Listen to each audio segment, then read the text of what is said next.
I can incorporate it into the minutes. Thank you. I'm sorry, Mayor, could you turn your microphone on? Okay. Thank you. Mr. Jones is on business in Richmond, and Mr. Wood is taking care of some business, and Miss Abbott is taking care of a family situation. So at this point, and everybody else is here, so we're ready to move forward? Yes, sir. Okay, at this point, Mr. Manager, emergency operations. At this time, Aaron Sutton is going to come up and give an update on the emergency operations plan. Thank you, Mayor, City Council. It has come to be that time for our emergency operations plan update. So today I'm here to give you the high points of the emergency operations plan for you all to consider for adoption. So just reviewing what our plan is, why we have the plan, what we include in it, what you are adopting, and then what has changed since you last saw me in 2016. So basically with the EOP, it is an all hazards multidisciplinary plan that is a framework. Gone is the day that we used to have a very detailed plan to the tune of 700-800 pages. This is a framework of how we respond and recover for emergencies in our city. It does outline roles and responsibilities for all city departments that are engaged in emergency operations, but also it includes how we collaborate with all of our stakeholders and partners in the community so that it is a very inclusive plan as we've dealt with more and more events in our city. We have definitely expanded our partnerships and relationships over the years. And just a reminder, it's in your packet. This is our emergency operations structure, how we respond in a disaster, and where all our departments fit. Just a reminder of the requirement in state code every 4 years. Each local and interjurisdictional agency is responsible for doing this, and this keeps us up to date, encourages review. And for us in our my office, we do this annually so that when it is time for the official update, it is very few changes and edits that we need to do. So we do maintain this on our external website and internal website for folks to reference and look at throughout the year. So the basic format is the overall basic plan, or the operational framework. Some of you are familiar, concept of operations, how we will respond. We utilize a hybrid model of incident command structure with our emergency support functions. And that is how we assign our roles and how our teams work together for our various departments. And then we break it down into our hazard and incident specific annexes. That's where you will find our winter weather plans, our hurricane tropical storm plans, family assistance center, family reception center plans. So we do break out more specific plans in that annex. And then any other supporting annexes are shelter operations, medically friendly sheltering, pet sheltering. So altogether it is a large document, but we do make the basic operations plan and the emergency support function plan available for the public to review and understand how we respond. And this just lists the components of the basic plan, very standard across the country, actually across the world, in how we form plans. That way it's very interchangeable as we go to help other localities, or other localities come to help us. Also at the state and federal level. So it gives a structure that's very familiar to all. And we do keep our training and exercises attached to this document so that we can keep on track with that. And this is just to break out our emergency support functions. A lot of people are very familiar with command and control, so we have our operations section chief, finance, administration, but our emergency support functions were adopted in the FEMA framework several years ago, and it helped localities break up things a little bit better with departments. So we look at transportation, communications, public works, with firefighting, EM, our mass care. ESF6 is a big one for us, our mass care, human services and housing. 7 is where all our logistics and resource management is. They have been very busy, obviously, with COVID and providing all the resources for PPE. ESF8 is where our public health and medical come in. 9 and 10, again, is covered by the fire department. 11, we end up with agriculture, natural history, and cultural resources. Energy, public safety and security. ESF 15 is our external affairs, where Julie's group falls. We do connect due to our military partners here. ESF 16 is our military affairs. And then our ESF 17, which is our volunteer and donations management. For those of you looking through that, you can see where the coordinating agencies or departments connect into that. And they build their teams within that ESF and coordinate with external partners as well. Just to bring to your attention the updates, compliance with the most up-to-date FEMA guidance. Disaster Recovery and Reform Act passed a year and a half ago. We just needed to go through and make sure we were in compliance with all of those. And then we always want to make sure that we're staying up to date as the response frameworks and recovery frameworks are updated. We are attempting in the near future to become accredited in the City of Virginia Beach Emergency Management Accreditation Program.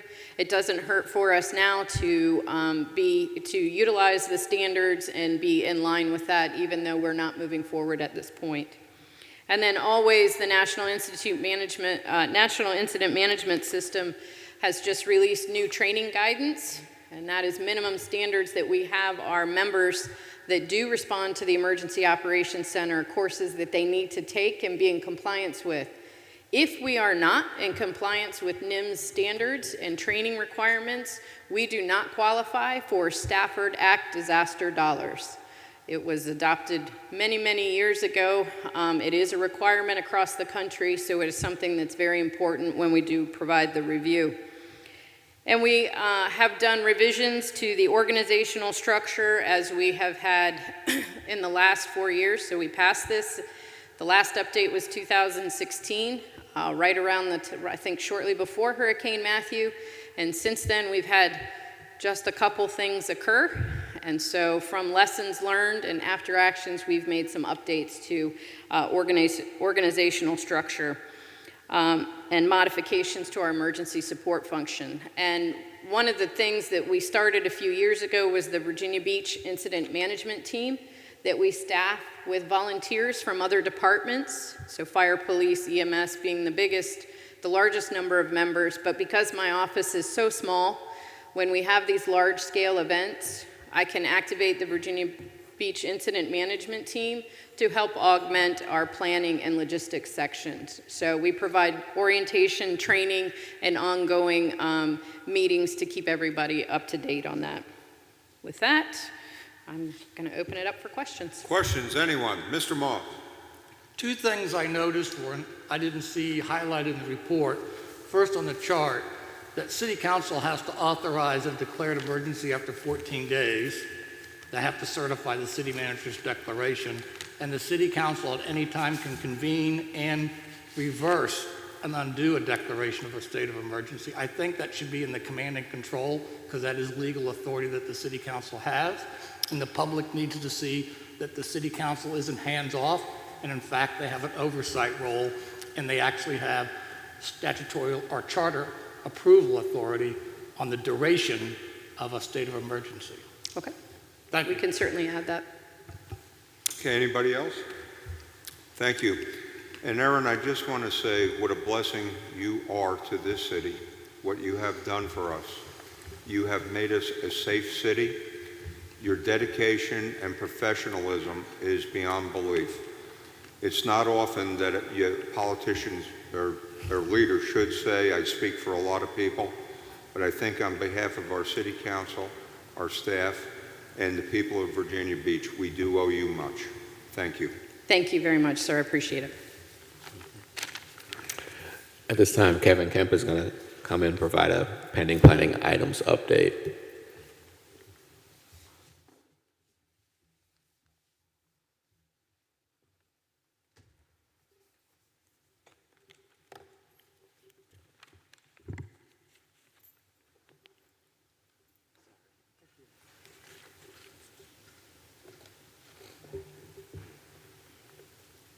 Good afternoon.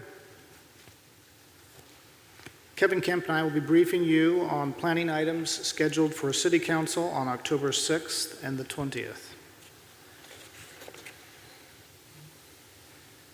We have 3 regular items scheduled for October 6th. All 3 items were recommended for approval by the Planning Commission on their consent agenda. Item 1 is a request for a conditional use permit for a family daycare home located in the Centerville district. The applicant is requesting in-home daycare for up to 12 children in the Green Run neighborhood. The applicant has over 10 years of experience caring for children and has been operating in-home daycare by right for up to 4 children for the last few years. The backyard and side yard are enclosed with fencing to allow the children to play, and there is no known opposition. The next item is a request for a conditional use permit for a home occupation located in the Blackwater section of the Princess Anne District. The applicant is requesting a conditional use permit for a home occupation to provide computer training courses. The applicant is a specialist in anti-cyberware instruction to the U.S. military, state, and local organizations. And classes are taught inside the home and are limited to 10 students per session. There is sufficient parking for the use in the large driveway on the property. There is no known opposition. Item 3 is a request for a subdivision variance for property located on Ives Road in the Princess Anne District. The applicant is proposing to create 2 parcels which do not meet the minimum 150-foot lot width and 120-foot street line frontage requirements of the AG1 and AG2 districts. The proposed parcel 1 will have 0 feet of lot width and street line frontage, while proposed parcel 2 will have 14.9 feet of lot width and street line frontage on Ives Road. A remaining residual parcel will have 0 feet of lot width and street line frontage.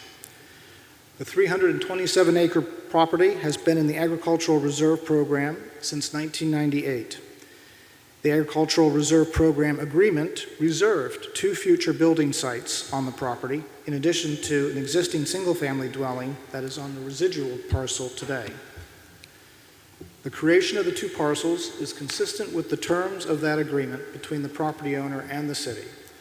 All 3 parcels will be accessible via a 50-foot wide ingress-egress easement that is paved and functions as an extension of Ives Road. There is no known opposition. The request was reviewed by the Agricultural Advisory Commission and no objection was raised. If there are no questions, I will now turn the briefing over to Kevin Kemp I have one to question. review with you those items. I have a question, Yes, sir. if I could, Mr. Mayor. Okay, Mr. Moss. Would you just provide a copy of that easement terms in my packet, please, on Friday? Certainly. Thank you very much. I will now turn the briefing over to Kevin Kemp to review with you those items scheduled for October 20th. Thank you. Thank you.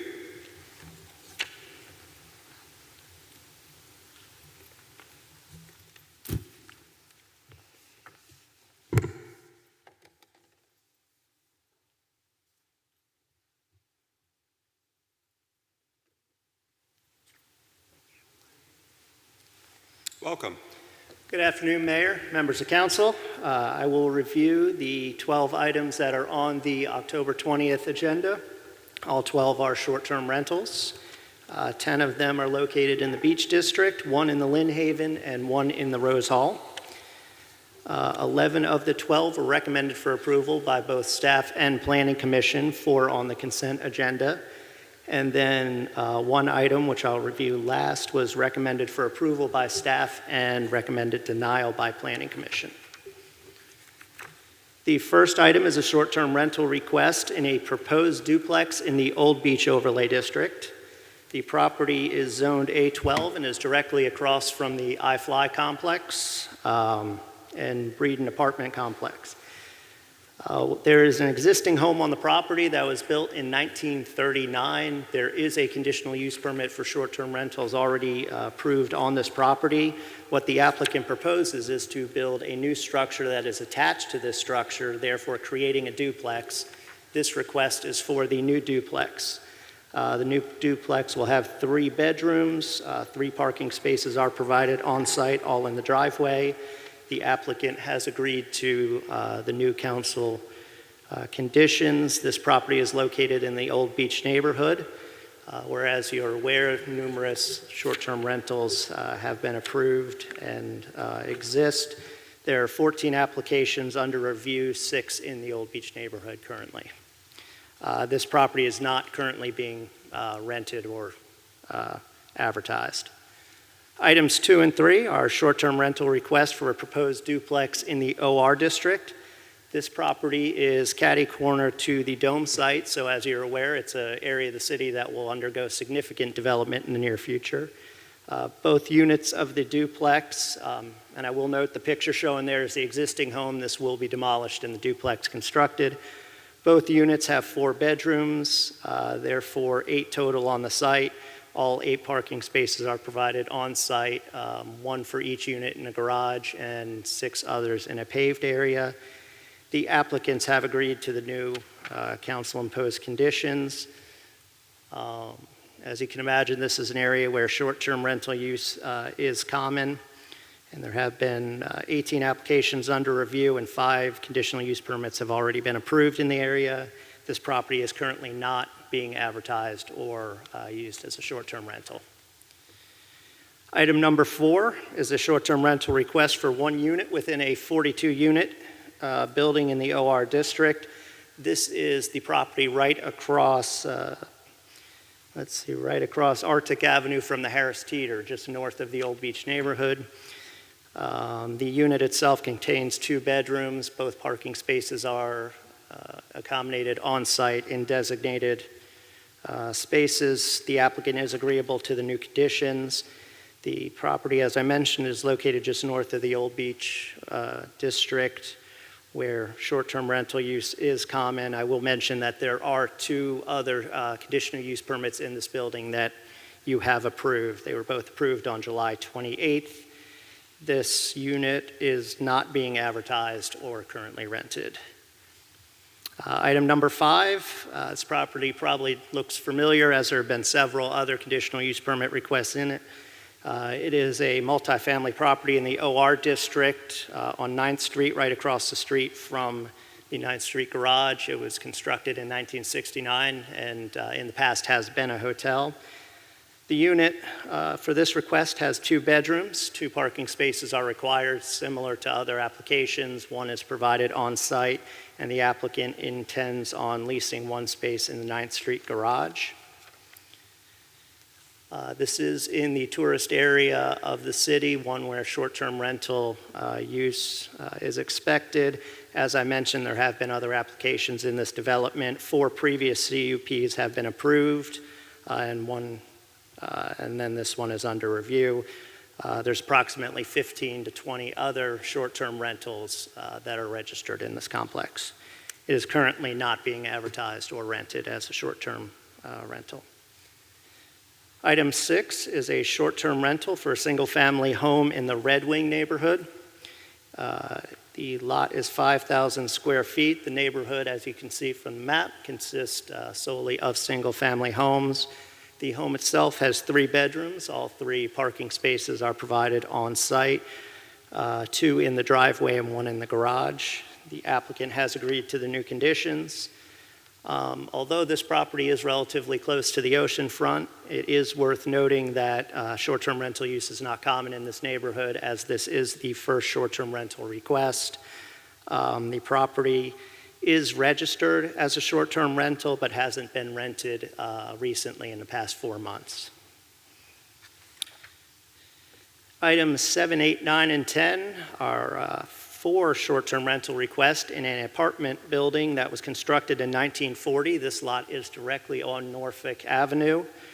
The lots to the west and behind it have all been redeveloped. As part of that redevelopment plan, this is the lot that has not.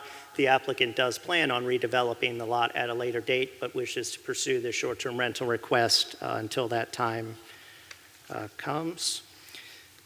The apartment building itself, there are 5 total bedrooms available for short-term rental use. One of the units is 2-bedroom, the other 3 are all 1-bedrooms. There are, all the parking is provided on site. As you can see from that graphic, 6 parking spaces are provided at the rear of the site. 2 additional spaces are shown at the front, although not required. The applicant wanted to demonstrate that there was room for those. There is a gravel area, which you can see in the picture to the left, that is located in the public right-of-way. This was never installed legally. The applicant has agreed to restore that to its natural state of grass with this application. This, let's see. This is an area of the city where short-term rental use has been common. There are 4 others under review and approximately 60 registered short-term rentals in close proximity. None of the units are currently being advertised as short-term rentals. Item 11 is a short-term rental for a single-family request in the North End Overlay District. It's for a single-family home that was constructed in 1936. The single-family home is 3 bedrooms, 3 parking spaces are all accommodated on site. The applicant is agreeable to the new conditions. As I mentioned, this property would fall, as we are moving forward with proposed ordinances, would fall within the North End Overlay Short-Term Rental District.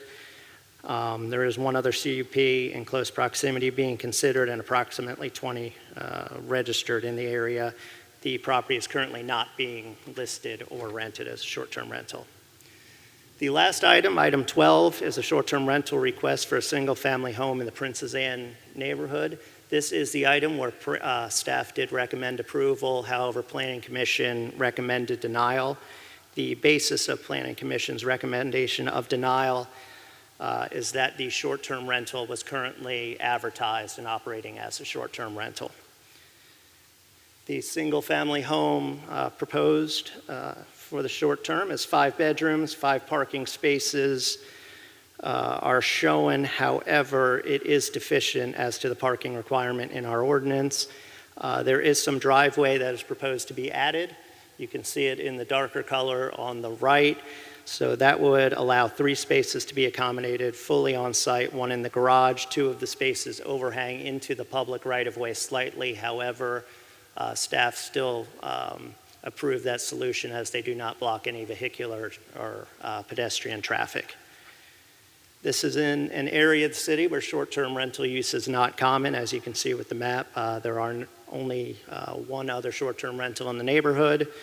And as I mentioned earlier, it is listed and has been rented. Are there any questions? Any questions? Mr. Moss?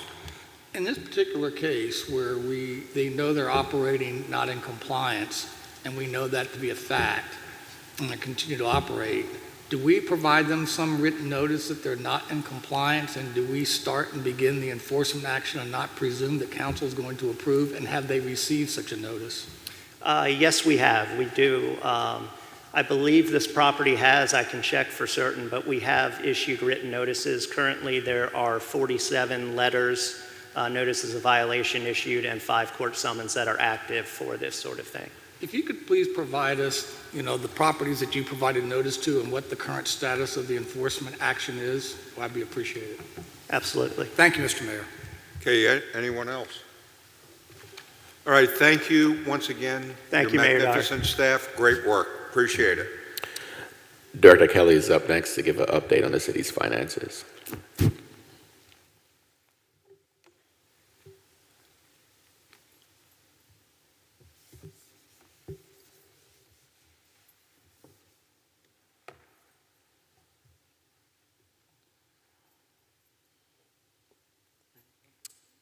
Welcome.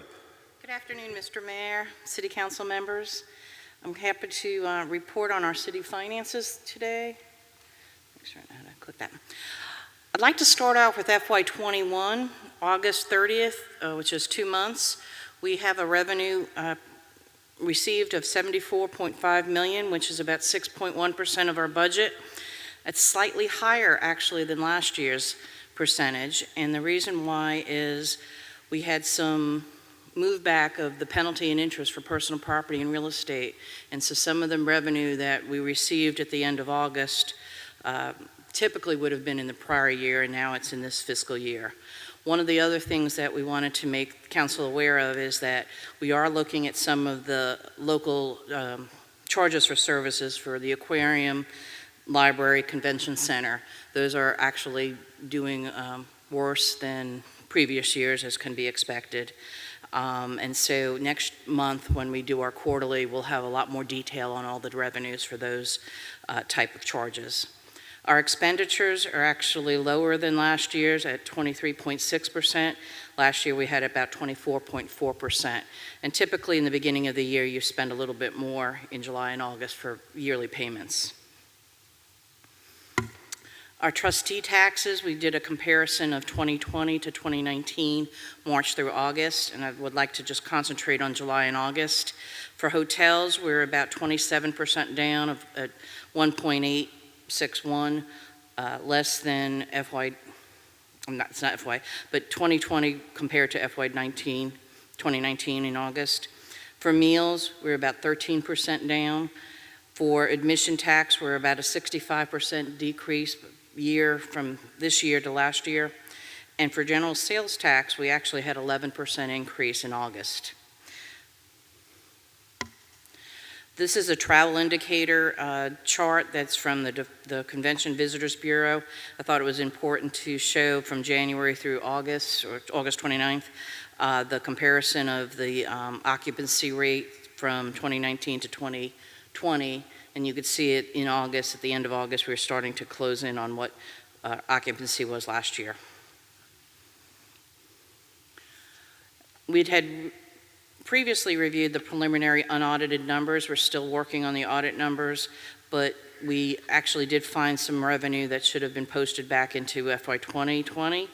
And so our revenues compared to budget were 99.6% of the actual to the budget. Our expenditures stayed about the same at 90.9%.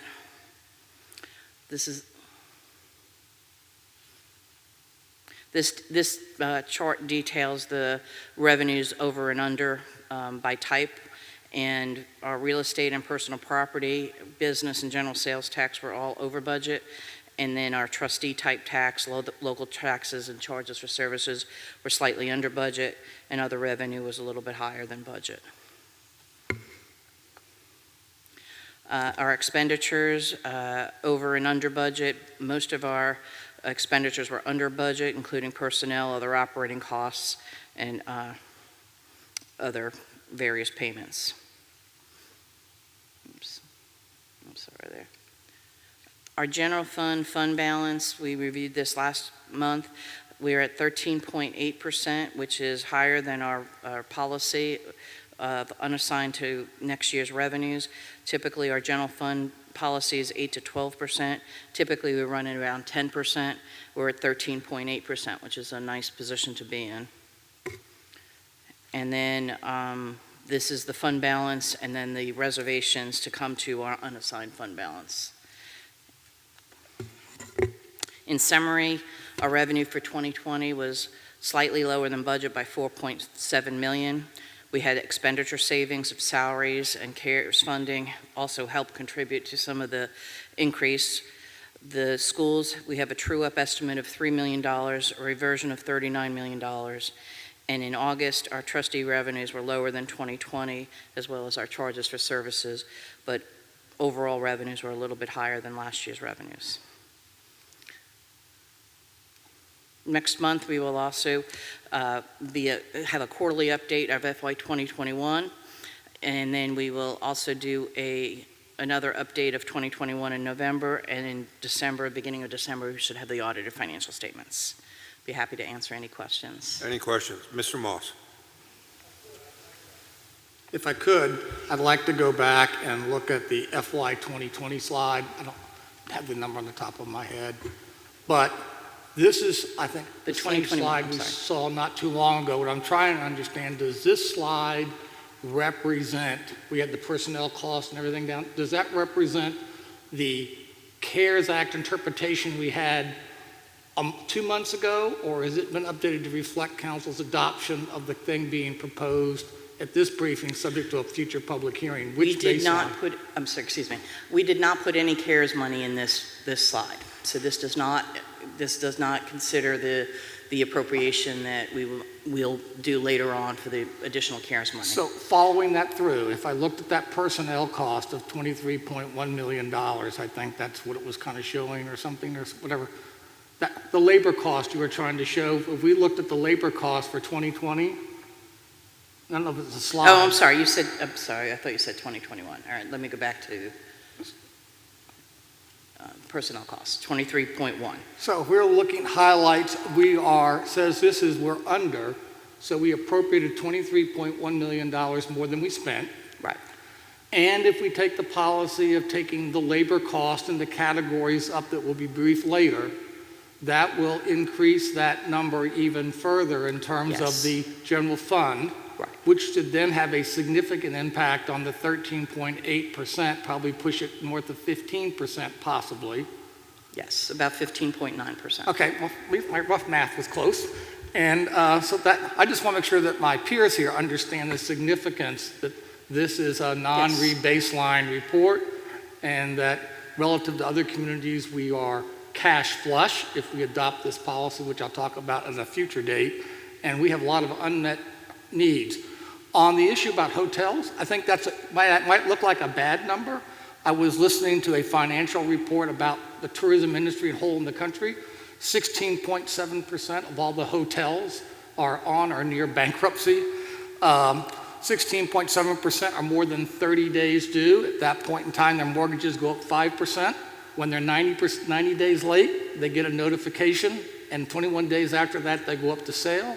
A number of hotels in the $300 million range have been turned back to the banks.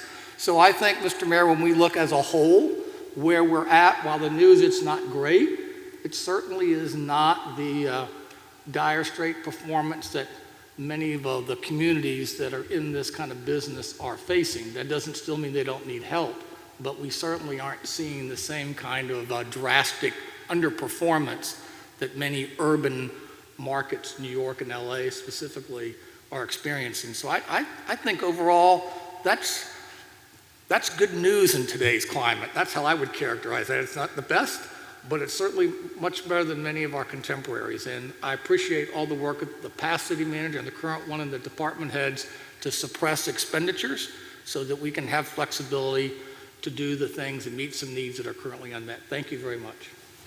Okay, anyone else? Mr. Tower. Thank you for the report, Alice. Could you just enlighten me? I'm still learning the terminology. Sure. Reducing encumbrances in layman's language for that? So reducing encumbrances, basically you're reserving some money for legal obligations. So what you're doing by reducing that encumbrance is you're saying, all right, we no longer have that obligation. So we might have delayed, there might have been an encumbrance for a particular service that we may or may not use. So we might have encumbered $100,000 for a particular service and decided we're only going to do maybe $10,000 worth of that work. So is that depending on the type of encumbrance and the type of purchase order. Mostly under contractual? The contractual, Okay. that we might have encumbered money to say we might do $100,000 worth of work and then decided only to do half of that. And so we reduced that encumbrance, and that's how we were able to save some funds. Thank you. Anyone else? Yeah, I just want to thank you, and I do concur with Mr. Moss in speaking to some of the businesses at the oceanfront and the hospitality area. You know, a couple months ago, there was, real, thought of, really bad things going to happen. But all things considered, we were able to, get through our, at least this challenge in pretty good shape as compared to a lot of folks. But thanks to your conservative fiscal properties and, yeah, Ms. Wilson. And also at the Convention Center Task Force that Mr. Tower and I are liaisons to, they told us directly that the money that this council put into the advertising in May with our budget, the extra money to get our word out that we're open for business has made a huge difference. So that was a good investment because we may not be where we were last year, but we're at the top of the list of all of the resort towns across this country. We have done better than anyone else. That's in terms of occupancy. No, I'll tell you what, good news and bad times. Thank you very much. Thank you. Absolutely. Okay. At this time, Director Chatelaire is going to come and give an update on the proposed use of the CARES Act funding and also seek council's guidance on what we can do in terms of giving additional local assistance to individuals in Virginia Beach.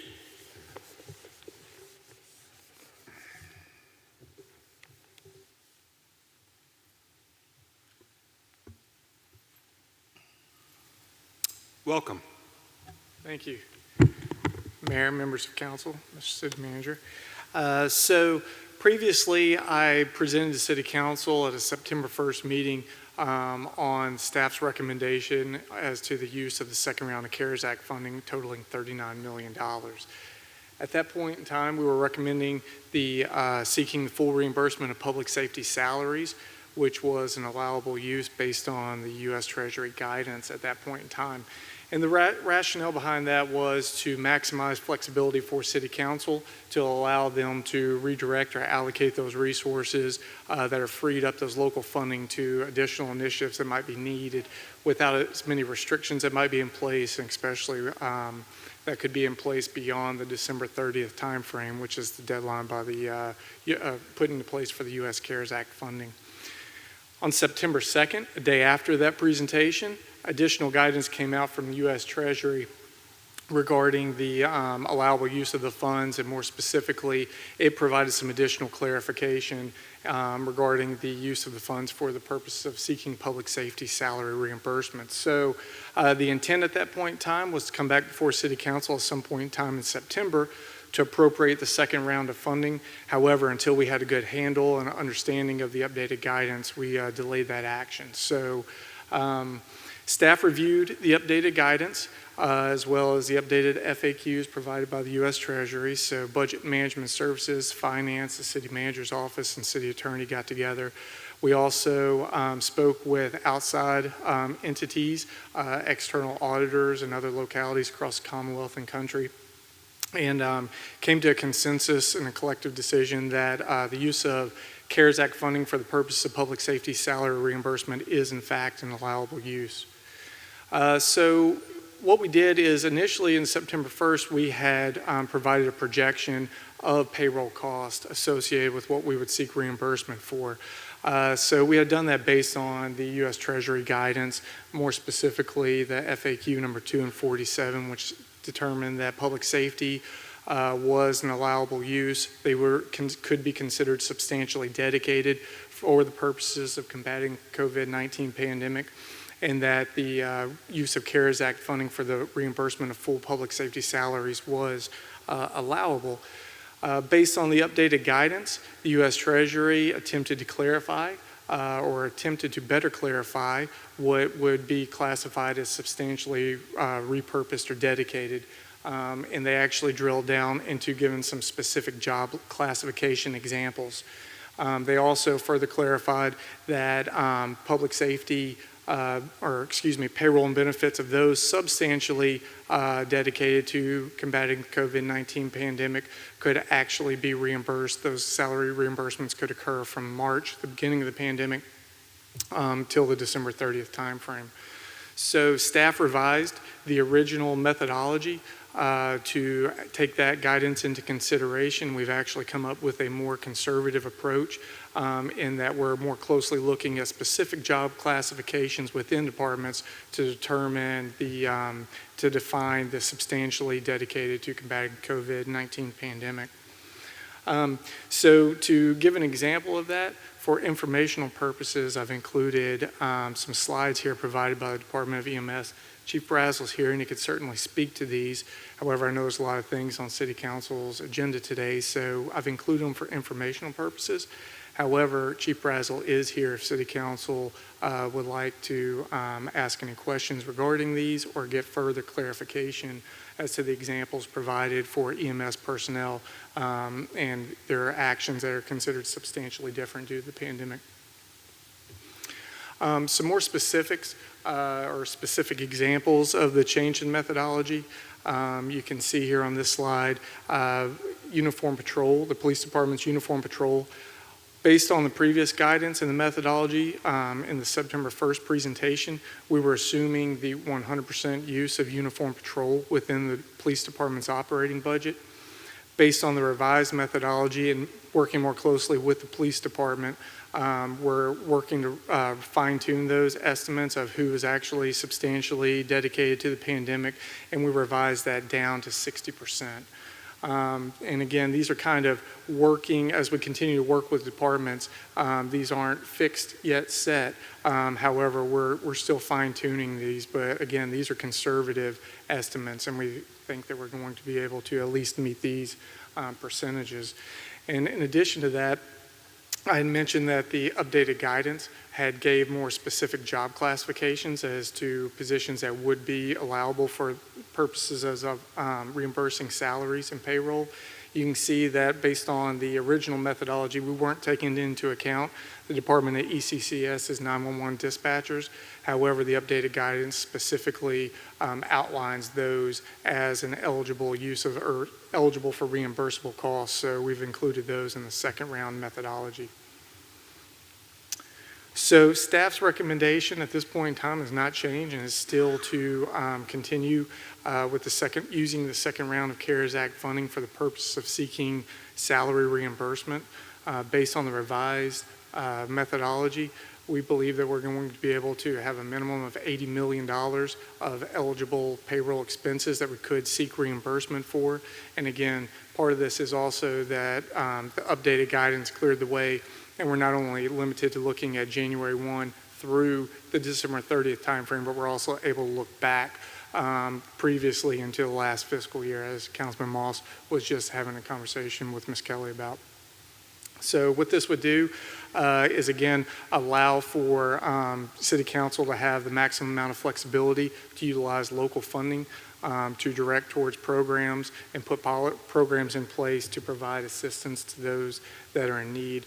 And those funds could actually stay in place past the December 30th timeframe. In addition to that, it could also provide City Council with flexibility should we see a second wave and revenues within the city start to do worse than we're currently seeing right now. At the September 1st presentation, City Council had also expressed interest in possibly taking some options into consideration as what the use of local funding could look like if it were applied towards some programs or options to provide additional assistance relief within the community. So the remainder of this presentation is going to outline a few of those options.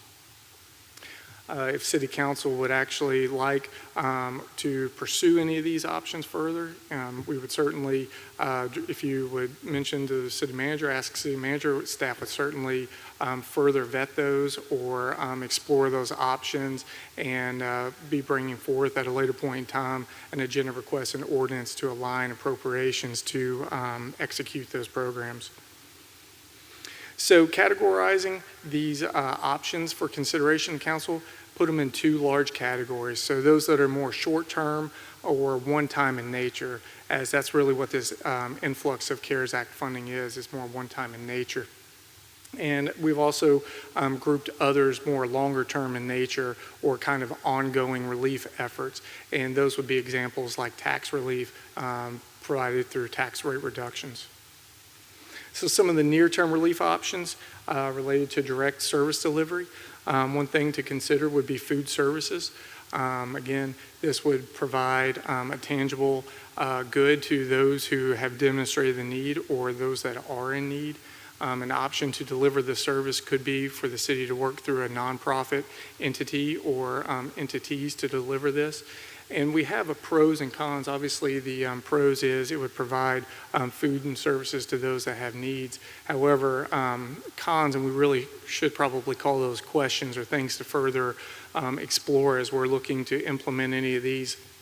And one of the things could be an example of this under the food services, transportation limitations to those. So if we were setting up a program, should the program be set up to provide food on site, or for where individuals need to come there to get it, or should we explore a food delivery service option?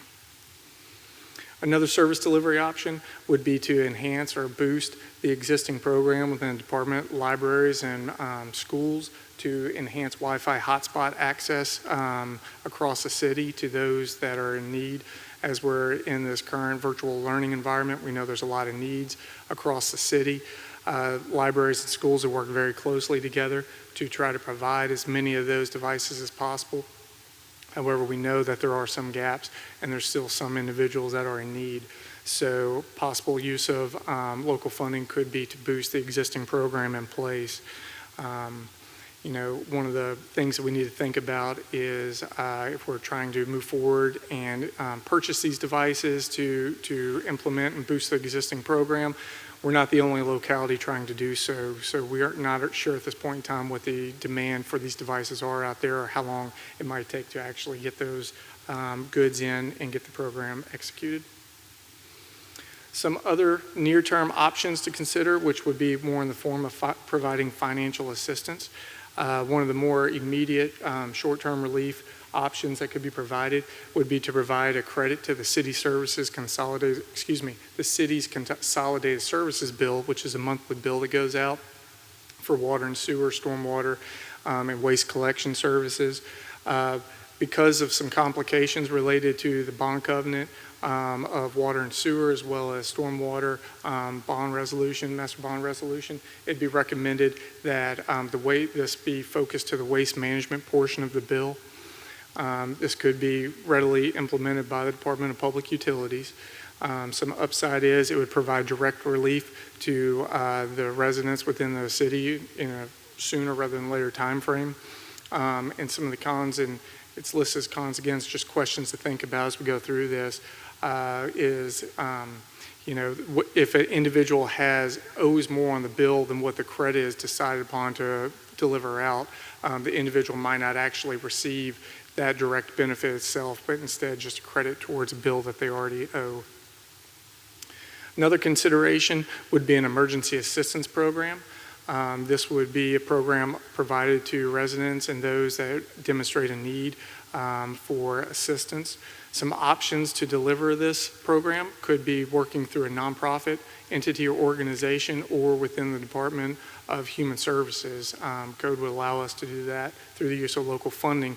One of the things to consider, though, if we're to explore these, would be what is Human Services staff bandwidth look like of adding new programs or expanding programs, and do they have the ability to do that in-house, or might they need some additional contractual service dollars to implement those? Some pros to this could be that individuals actually get tangible access to the needs that they have, or monetary needs. And some of the things to consider is in setting this program up, is it one-time in nature, or can an individual who received this service 1 month be eligible to receive it the next month if their situation or circumstances haven't changed and they still have a need? Another thing that could be done is to boost the rental and mortgage assistance programs that are delivered by the city. This could be done through the Department of Housing and Neighborhood Preservation through the use of local funding. Another option to consider could be a medical expenses program. The idea behind this could be setting up a program that could be either delivered through a nonprofit partner entity or Department of Human Services, and this would actually be looked at and if an individual were to lose their job and lost medical insurance, do they now have a need for addition to cover medical bills, or do we want to structure it to where individuals can get their medical bills covered specifically related to COVID-19? So just some things to think about and think through as if we were to further explore these. School expenses could be another option for City Council's consideration, and this could be a means of providing families with financial assistance as more families have turned to homeschooling and providing providing school supplies or purchasing their own school supplies for their children to teach them in their in-home environment. This could be a program set up to deliver those means. This could be done through working with a nonprofit entity or partners. One of the things to think about, though, and again, just questions to think about, is we have an easy access to get a sense of students in the public school system. However, something that could be hard to get a handle on would be those children that are not enrolled in public schools, but instead private schools, or seeking or being provided their schooling through online courses or homeschooling programs. Payment of child care could be another option for City Council to consider.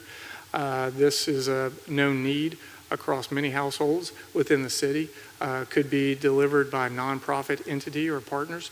Obviously, this would help families with a very expensive need, especially if families and parents are now trying to remotely work for themselves or work themselves within their home. Some of the things to think about, though, is the fairness question of which children, if there's a finite amount of resources put towards this program, how many children will it serve and who will be eligible for it and who would not. Another possible consideration could be a supplemental unemployment payment.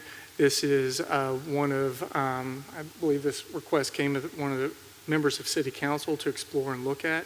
The recommendation would be to deliver this through a nonprofit partner or entity. An upside to this program is that it could provide assistance to those that are in need of this. A lot of things to consider is there's a lot of questions with this program as to how to get the accurate, timely, updated information of who is in fact eligible and not eligible for unemployment benefits, and how are those payments made.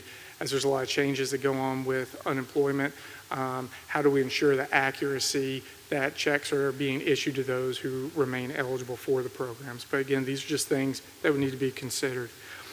Targeted tax relief is another option. These would be boosting up the existing programs that are in place. City Council, in the last briefing, I noted that we have a real estate and a personal property tax relief program that are in place, being administered by the Department of Human Services.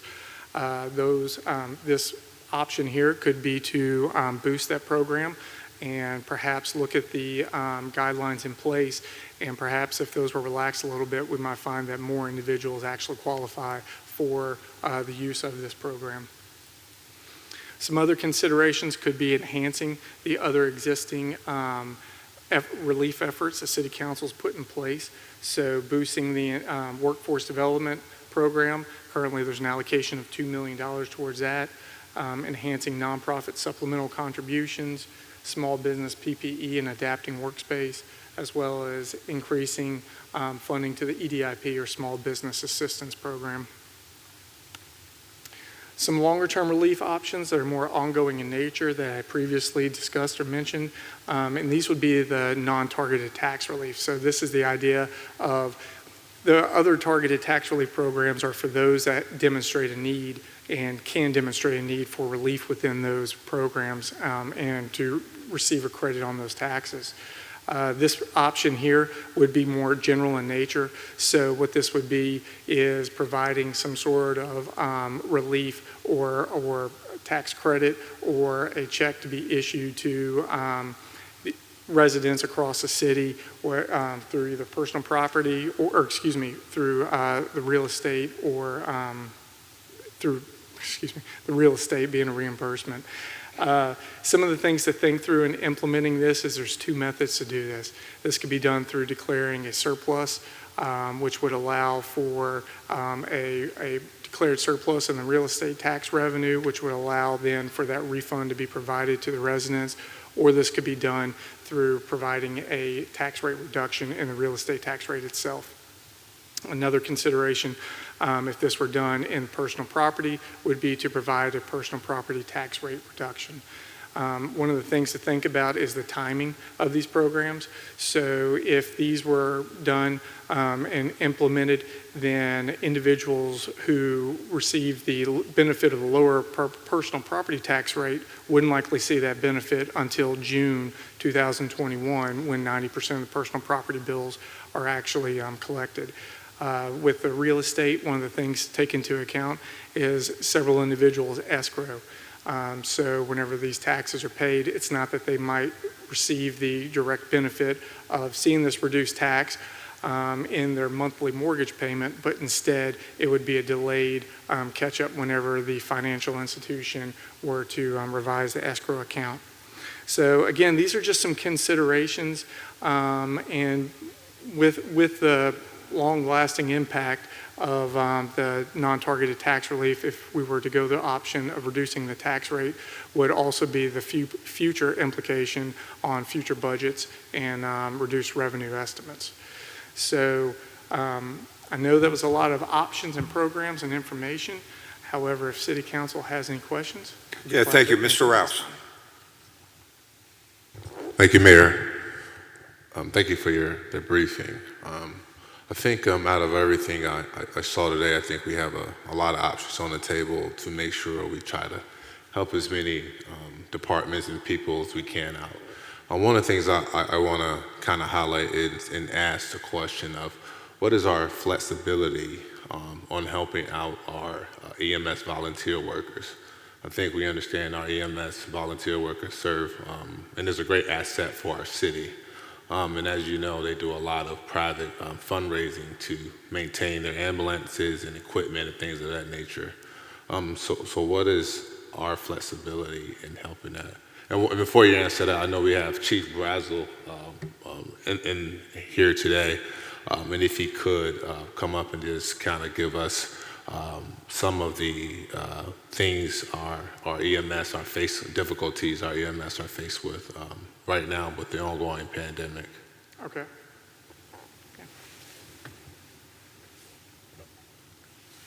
Welcome, Chief Brazel.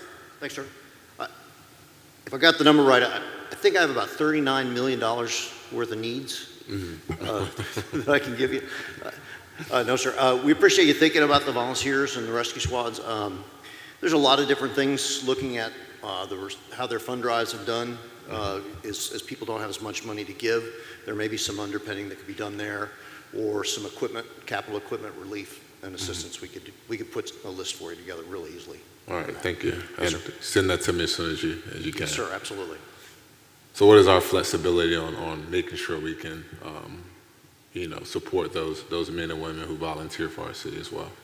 So in terms of through the use of local funding, yes, we definitely have more flexibility and options and tools in the toolbox, so to speak. I know that several of the nonprofit organizations that are closely associated with the city have actually contacted the city and said, hey, look, we have additional needs. Some that come to mind are like the Aquarium Foundation and some of those type organizations. So we could certainly look, if City Council would like to explore that option, what we could look like in terms of structuring or providing a portion of a reserve to allocate to provide some assistance to some of these organizations that then could provide some assistance to their employees or the volunteers. Thank you. Councilmember Ross, to add to that too as well, I think the volunteer squads, they have a foundation as well, so there could possibly be an allocation or providing funds to them, and they can probably work with the volunteer squads to help meet their needs as well. So we'll include that in the forward. Okay, anyone else? Mr. Moss. I got a number of questions and inquiry. I appreciate the fact that you went out to all the people spending the money, but did you push your methodology to the Office of Compliance and the U.S. Treasury Department for their review and their approval so that you won't be subject to auditors who actually get to decide later whether or not your methodology was correct and then come back and ask for their money back? So we worked off of the guidance that was provided that all the other localities are working from. We did not, to my knowledge, I have not personally reached out to them, no. I do know that several organizations and entities have asked for additional guidance and clarification on this. And I know that Alice Kelly was copied on one of the letters in which they asked for supplemental updated guidance from the U.S. Treasury specifically regarding some of these things, yes. So we do not have pre-authorization or approval of our methodology? Based on the guidance that's in place as of right now, it is an allowable use of the funds. Let me walk you down why I think we might have issues. So we say 40%, 60% of our patrol officers' time is COVID related, right? So you say patrol officer works a 10-hour shift. That's what we have, 4 10-hour days. So you assume we budgeted for 10-hour days. You know, they were going to be doing missions before COVID happened. So we either have to be able to show these are missions we no longer did because of COVID, so you can tell us what the public didn't get that we paid for in the baseline, which I haven't seen that analysis, or someone's going to say, I can see 2 hours at either end, but maybe the overtime, but to use a 60% number uniform, well, in real life, variation is reality. So as soon as someone tells me it's a straight 60%, first thing it tells me there's no rigor behind the analysis because nothing in life is straightly always the same number. So as I walk that back, I'm having a hard time understanding what is the 60% stuff that we paid for and we're going to do without COVID that didn't get done. You know, I think those are logical questions for an auditor to ask. And what is that answer? So based on the EMS slides that Chief Brazel had provided, I think can actually work together. Talk so about as the you police can see, department. I don't want to talk to you. EMS is an easier case, I think, to make, but the police officer part, I'm trying to get to functions that we buy public safety. We appropriated for public safety. My concern isn't that we're using the money. My concern is someone's going to ask us to pay it back after we spend it for something else because our logic is flawed, because we've interpreted it to mean something, but they talked about baseline spending. So if in our baseline spending we were buying patrol hours to do something, and now we're saying that 60% of those hours are not doing what we paid for originally, but are now being used for COVID-driven purposes, okay, what's the non-COVID stuff that we bought that we didn't do to our citizens? I'm trying to understand that. Phil, I don't understand that. So Department of Finance and Budget are working with several departments to refine those calculations and estimates, and we're trying to get a better sense of those. As far as the guidance goes, they specifically outline police officers as an allowable use of that. So in coming up with a methodology that is less than 100% of the police officer job classification and time, then it is a conservative approach to calculating and projecting out the allowable reimbursable costs. When you say allowable use, is it allowable use independent and not subject to the baseline services provisions in the regulations, or in supplement to that? Because you're making it sound like the baseline services part in the regulation doesn't apply to law enforcement is one logic flow. It's a different logic flow to say that law enforcement activities over and above baseline services are fully reimbursable. I'm just trying to understand the rule set that we used. And if we're so confident, I would highly recommend that we submit that methodology to the compliance office and actually get them to say yes, so we aren't second guessed later and they ask for the money back. Because what all those other cities think doesn't really matter. It's what the audit by the federal government later that counts, and I don't want to find ourselves later because we relied on the wisdom of the crowd, so to speak, and we find ourselves that someone doesn't share that same perspective, and now we're involved in paying money back. That's my concern. I realize you're not going to be able to redress that here, but that's one concern I have. The other question I have is, are we going to seek reimbursement for last year's money up front? Are we going to, for the time, because we're going to look back to last year's budget, so we're going to put in a will that reimbursement come based on council's action? Will we then ask for that $10 million, whatever that amounts be based on the methodology you propose, and then we'll we'll submit that in, say, October, and we expect to get the check in. I'm trying to look what the cash flow filing for this is, and when does that cash become actually back in our budget that we now have local flexibility to spend based upon what you proposed? So if City Council were to accept and appropriate the funds based on this reimbursable basis, what we would certainly do is work with finance and to determine what is the eligible amount to be accrued back to the previous fiscal year. And at that point in time, we would set up a mechanism on the same day the City Council was adopting that action to appropriate and align funding within some sort of dedicated reserve for future allocation or distribution by City Council, and whether the makeup of that is general fund balance at that point in time, because some of it was accrued back to the previous fiscal year, or through a redirection of revenues and expenditures within the FY21 operating budget. That's certainly how we would do that. Well, before we vote, I would hope that the city manager could share with the council the mechanics of how this plans to work, and when is the cash flow actually come from the Fed to reimburse us, and on the basis that we're going to get reimbursement, are we then willing to draw on our fairly sizable already, couple percentage over our normal ending fund balance reserves that we have by policy, so that we as a council now know what our flexibility is. And Mr. Mayor, I think it would be very good for you as the mayor. I think we ought to call together the consortiums of the nonprofits, because I think they're going to be in a much better position to inform us of their capacity to.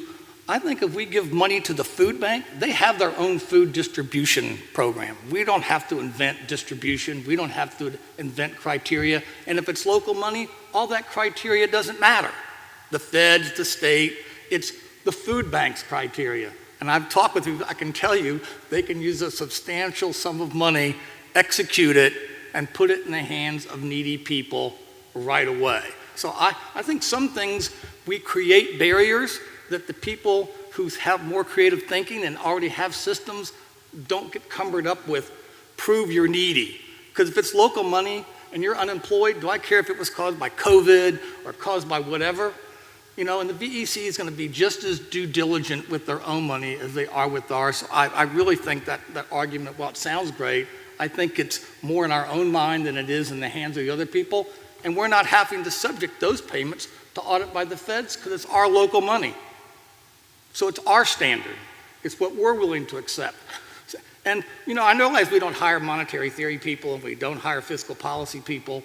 But when Congress appropriated this money, they wanted to help people in need to spend money who drive the economy and create what? Our economy is 70% consumer driven.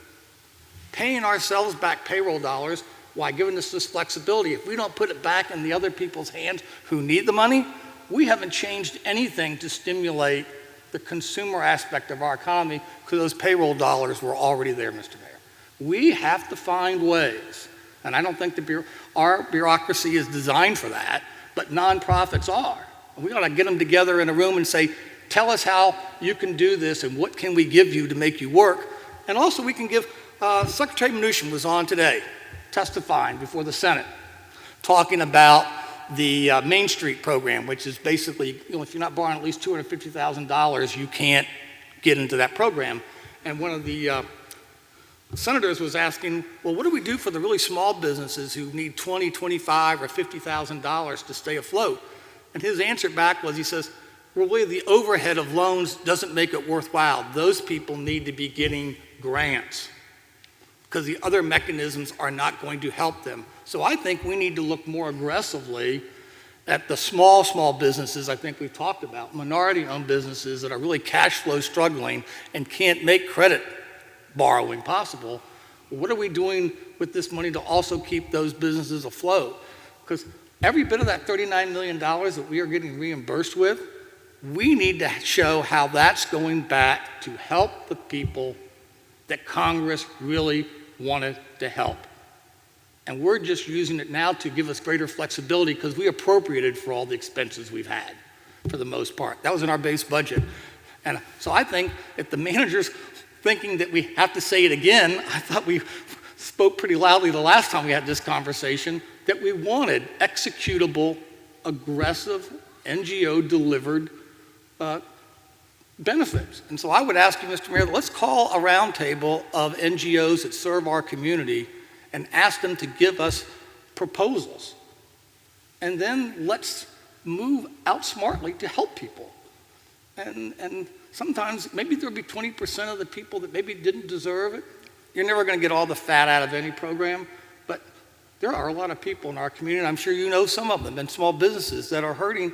And if we're going to be getting what kind of cash flow when we see it, we ought to be pushing that money back out into the economy, back into the hands of people who will spend it to drive the economic activity that Congress intended. And that's the message I hope we can agree on today so that we can see that in commensurate with the cash flow as you get the reimbursement. I understand that very much, Mr. City Manager. But this didn't scratch the itch. It's all about, I remember I had this lieutenant commander that worked for me, and one of his favorite expressions was, I'm not an American, I'm an American. So I'm really just trying us to be on the can side of what we can do, what we will do, and how fast can we do it to help people who are in true need, who are falling through the cracks. And the NGOs have much greater flexibility than we do to put stuff in people's hands, and I trust they can do that quickly. And also grants to small businesses to keep them afloat. Thank you, Mr. Mayor. Mr. Moss, anybody else? Okay, Ms. Wilson, then Mr. Tower. John, I really like the idea of pulling together the nonprofits. You look at this list and it's really overwhelming, and how do you pick and how do you choose? And there is a limited number of funds and there's so many needs, but these nonprofits, they are really going to, their feet are in the ground, they're working with all these people, they're going to know where the greatest need is. And there's a lot of needs, and it would be very hard for me to look at this list and say, well, who's a winner? And picking winners and losers. I would really hate to have to be someone doing that. The only caveat I think is that the clock is ticking. The needs are out there, and the needs are now, but also the money has got to be determined and gotten out there quickly. I've seen how it's taking economic development way too long to get those checks written. We've got to have action, and it needs to be quick, and we need to pull these people together and find out where the greatest need is and how we get that money out. But you're right. The food bank, they know how to get that food out to them. That's what they do. And I'm sure that there's some other organizations that have the same type of thing, and maybe one of them is their own housing resource center. Could be part of that. So I think that's a grand idea, and I'd like to support that. Okay, before Mr. Tower, Mr. Dehaney, you had a comment? This is the kind of guidance I was seeking. Basically, I think the first thing I was trying to get a sense of was, is it okay to bring forward the proposal to use the CARES Act money to cover the public safety payroll, and then from there, let's go out and come up with an executable plan. We can definitely issue a NOFA, Notice of Funding Availability, and have the nonprofits prepare a series of proposals that we can then vet and bring the council recommendation, or we can just bring all the proposals to council, and council can pick from there. But we've already had conversations with most of the NGO community, and once we got clearance that it would be okay to reimburse the public safety payroll, we're ready to act on that and get some proposals before this body so we can make a decision. Thank you, Mr. Tower. Thank you, Mr. Mayor. Actually, the city manager has answered most of my questions about how ready they were to go off on this NGO hunt, which I think is a great idea too. At some point, realizing that we need to do this in a hurry, I do think it would be good to have a public hearing where people can tell us their own ideas, and where we might convene some NGOs and leave somebody out unintentionally that had a great idea. So I'd like to make sure, if we can and we have time, that we could have a public hearing where people could make proposals. Thanks. Anybody else? I think at this point we have a retreat coming up. This might be a topic that we might want to address, and I concur with Mr. Rouse and Mr. Moss and everyone else here that we have to help the people that are going to be in need going forward. COVID gave us a unique set of circumstances that we have to deal with, but as Mr. Moss has been brought out since I know him, there's always people that are out there in need, and I think it's really incumbent upon us to find those more permanent ways. One day, hopefully, we're going to be looking at COVID through the rear view mirror, but once again, what about even going forward? So once again, I think this might be a topic that we can kind of address at the retreat, but also as we get into budget preparation, this also may be a topic at, maybe for a workshop or two. But I think the idea of engaging the nonprofits is really a valid one, and because they're used to the health. You got senior services of Southeastern Virginia. You have a whole bunch of folks out there that are maybe willing to step to the plate and give us a hand with that and make it executable. Mr. Moss. Well, I think talking about the retreat is good. I always have people know me, always a sense of urgency because people's needs work on a different pace than bureaucracies tend to work. I think we could have in 2 weeks, I bet you if we convened a roundtable of NGOs and when we had some basic principles we were trying to achieve and said the CEOs of those very principled big things, you'd be surprised how quickly I think they could tell us and what's executable, because we're gonna know by then just what's the cash flow that we're going to really have to work with, but we definitely should have the cash flow from last year's reimbursements, right? And that's not competing with between 12 and 13.5 or 10.5, so we still have substantial ending fund balance dollars to meet other needs like buying waste management trucks and equipment, which I've talked to the manager about, so those people can have the tools and stuff they need, but we can still address the small, and I know you have a business council people that you talk with. I bet you if you went there and said, hey, how can we get back to Ms. Wilson's point, get the checks written, and maybe the criteria is less important than the businesses surviving. I don't know where that trade space is, Mr. Mayor, but I think we have to figure out the time between this and this is half the time, a quarter of the time, and how do we get the yes versus, because now we're not worried about the audit. We're worried about it being accountable to ourselves and to our local taxpayers. That's our risk to take. And what risk are we willing to take as a body to help small businesses and to help people in need? And that changes the dimension. And I think we can move quickly if we focus on the mission. Mr. Dehaney, you think we might be able to start mobilizing some of the nonprofit, and especially the folks that we've been dealing with and maybe been, help subsidizing and thing, and, just to start the conversation, going. And I think that might be extremely helpful at this point. And so this way, when we do have our budget meetings and we do have our retreat, we'll have some facts, going into it. So, very good suggestions, Mr. Moss. Thank you. Very good. Thank you. At this time, Philip Roars from the Coastal Program will give an update on the beach replenishment program with Norfolk Harbor and the Channels Deepening Project.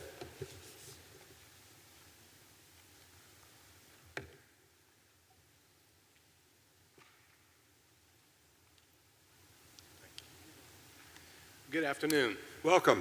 Thank you. This is an update. This is, I think, the third time we've actually brought this item to council, but things are moving forward, and we thought it was important to bring you up to date and to get at least your informal concurrence on our path forward. Before I start, I want to acknowledge that we have a Port Authority employee here with us. Dustin Reinhardt has joined us. He gave you a briefing back in 2018 that kind of started this whole thing. What this really is a topic called beneficial use of dredge material. It's something the Corps of Engineers has been trying to do on all their projects, and that is don't waste sand when you're dredging a harbor. Use it for beneficial purposes. Specifically, In our case, we have two segments of the Norfolk Harbor channels that will be deepened adjacent to our shorelines where we have this opportunity. The first is shown in blue on this diagram, is the eastern end of the Thimble Shoal Channel. That portion of the deepening is actually going to be contracted by the Port Authority itself. Even though it's a federal channel, the Port Authority will be the contracting agency, so we'll be working with them on this opportunity for the bay beaches. And then following that, in a subsequent year, probably in 2022, the Atlantic Ocean Channel will be deepened as part of this overall project. That will probably be done by the Corps of Engineers, and we'll have to work with them to take opportunity of the sand produced by that project. Right now, the preliminary estimate is there's 600,000 cubic yards of sand available in the eastern end of the Thimble Shoal channel. It could be a significantly larger volume. I'll explain that they're doing some exploration right now on another slide here in a second. The milestones for the Thimble Shoal Channel, again, this is the Port of Virginia's contract. They are doing sediment sampling right now. That's what I just mentioned, trying to prove out where the sand is in the channel that can be used on our beaches. Following that, they'll finish their design and contract documents. They'll be submitting them to the Corps of Engineers for review and concurrence. I don't know exactly what the Port Authority's plan is, but this work is typically reimbursable by the federal government, and that will be part of the process, is getting the Corps to review and agree with their plans in order to facilitate that reimbursement. The plan is to issue a contract in July of 21, and that would lead to a start of work in November of 21. So the clock is ticking and we're moving closer. As I mentioned, we plan to use the Thimble Shoal Channel to augment our bay beaches, so just a quick word or two on each of these beaches. The Cape Henry Beach is at 2 miles east of the Lynn Haven Inlet. We last dredged Lynn Haven Inlet in the summer of 2019 and placed that sand on the beach. However, there's another project that you all have approved called Bay Beach Resiliency, and the purpose of that project is to enhance our bay beaches. And in order to do that, we commissioned a study. That study was completed in March of 19, where we did the analysis to size the beach to get the level of protection that would be justified or would justify the expenditure of replenishment. In that study, we found that approximately 245,000 cubic yards of sand could be added to Cape Henry Beach. So we consider it a candidate for that amount under this proposal. On the west side of the inlet, of course, is Ocean Park Beach. It hasn't been nourished since 2013. We bid that project. We bid a project for Ocean Park earlier this year, and the bids came in horrible. The industry, the dredging industry right now is just booked to the gills with work. So we only got one bidder, and the bid was totally unacceptable, beyond budget. Likewise, as I mentioned with Cape Henry Beach, that same study that produced the proper, what we think would be the proper beach for this area, indicates that 310,000 cubic yards of sand could be made use of here. And then lastly, Chesapeake Beach, all the way on our western border. It's that last mile. You'll probably remember that we did our first replenishment project at Chesapeake Beach in the spring of 2018. We currently estimate, given its current state, that 200,000 cubic yards of sand from this project could be used there. So all told, over almost 750,000 cubic yards could be placed on our beaches. So what is this program, or what are the advantages and disadvantages? What this is following the legislation and the authorities. We, the city, are in a position to work with the Port Authority and only pay the cost difference between disposing of the sand the way it would otherwise be disposed of, in this case in the open ocean placement, and the cost to place it on the beach. It's the difference in those two costs that we would have to bear. We won't know until the bids come in, of course, but typically this delta, or this difference between those two placement methods, is less than $10 a cubic yard. That compares to an over $20 per cubic yard bid that we got recently for Ocean Park Beach. As I said, the preliminary investigation identified at least 600,000 cubic yards of sand. That would allow us to do all three of these beaches and substantially accomplish all of our goals there and economically replace the need to do those as standalone contracts. And lastly, I think a great advantage is since we were preparing to do this work with 100% cost funding, we have all the funding we need to do this. No further appropriations would be required. The disadvantages are, of course, we don't yet know how much sand is actually there. We also know that Norfolk also is looking at using some of this sand. So it is possible that we may not be able to achieve all of our goals if given the volume present. Another big disadvantage from our perspective is that we won't be the contracting agency. We won't have direct control over the contract. And what I mean by that is the beach placement activity would become a minor part of a much larger contract. And that work will be done when it's convenient to the contractor and when it makes sense for the Port Authority, not at our direction. So it could end up being somewhat problematic that they may choose to do the work during the time of year we wouldn't want them to do it. So next steps, we are currently working towards updating our permits. We currently have environmental permits to place sand on all three of these beaches, but they don't specify that the sand would come from the channel, so we have to update the permits for that purpose. We also need to execute a memorandum of agreement between the city and the Port Authority and do that before the end of the year. Another thing that I consider a next step, and that is really to get your concurrence to do this, but we had bid Ocean Park Beach and the bid came in very poorly and we had to reject that bid. Our plan had been to re-advertise it later in the year, and this has been said to the community and that's their understanding. Given this opportunity, our recommendation is going to be that we defer that re-advertisement, that we accomplish that goal through this opportunity.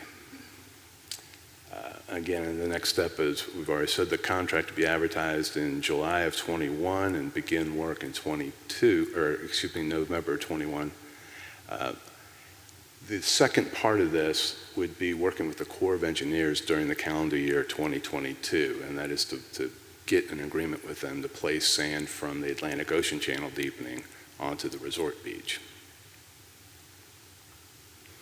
So again, our recommendation, all we're seeking is informal concurrence, not a formal action. But we want you to know that in order to do this, we're going to need to negotiate a memorandum of agreement with the Port Authority. We, of course, would bring that draft to you for your review, comment, and hopefully ultimate approval and authorizing the manager to sign it.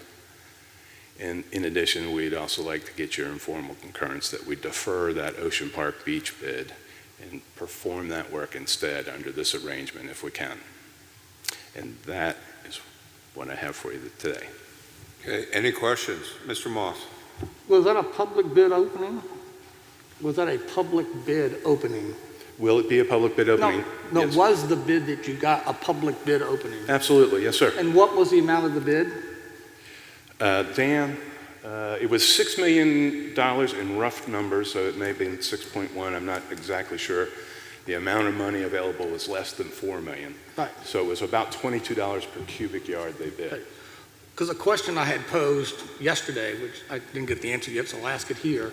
There's a big spread, when you look at a spread of $10 to $20 in your brief over hundreds of thousands of cubic yards, that's a lot of dollars. You know, a big spread between 10 and 20.